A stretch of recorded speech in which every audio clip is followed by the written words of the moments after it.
about Baker Mayfield? If you're watching the game at home, they make the announcement about Dak Prescott, and you see that he's in bad shape. And within minutes, you see Baker Mayfield taking a hit.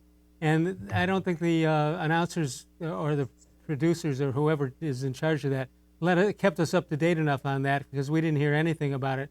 But number one, that shows you how important one guy is to a team.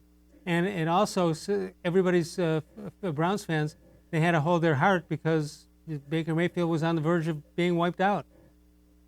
Yeah, you're right, Les. To your point, it really does underscore the fragility of a season. And as soon as Baker went over to the sideline, I immediately put my binoculars on him, and they were checking like his collarbone area and his chest before they took him into the medical tent. So that's why I asked that question to both him and Stefanski this week was that injury specific to the ribs? Because it looked to me like he took a blow down that entire side and he was shaking his right hand. And he talked after the game about the awkwardness of landing on his wrist. And so I think that whole right side right now is just really sore for him. And it's a matter of, kind of working through that. And I asked Stefanski again today about whether this would be a pain tolerance thing or a flexibility, mobility thing. And I think all those things are intertwined right now.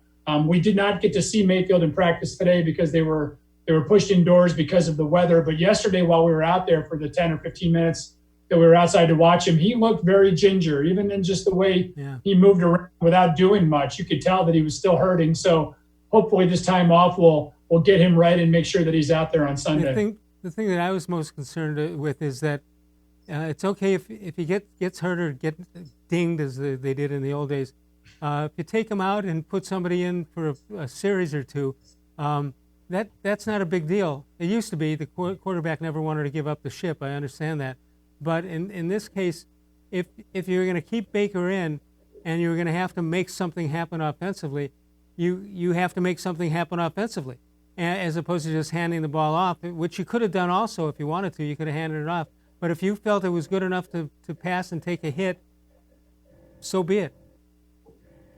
No, absolutely. But the kid has shown us that he's absolutely as tough as nails. He's played through some pretty, not severe injuries, but ones that would sideline you and I, that's for sure, over the last couple of years. So, I would expect him to be out there. And I think, again, Les, as we talked about in the offseason, I think in Case Keenum, they've got a guy that they can put out there if need be. Now, granted, you'd love to have Baker out there, especially with the way that he's connecting with Landry and with Beckham so far this year. And he's finally starting to, use Austin Hooper a little bit more. So you want Mayfield out there. But in Keenum, you've got a guy who's made 62 starts. And if he has to go, he has to go. It's just the way that it is. And, like I said to you before, it just seems to be the theme of this Browns team this year. So it wouldn't shock me at all if Case Keenum went out there on Sunday and found a way to get it done if he had to.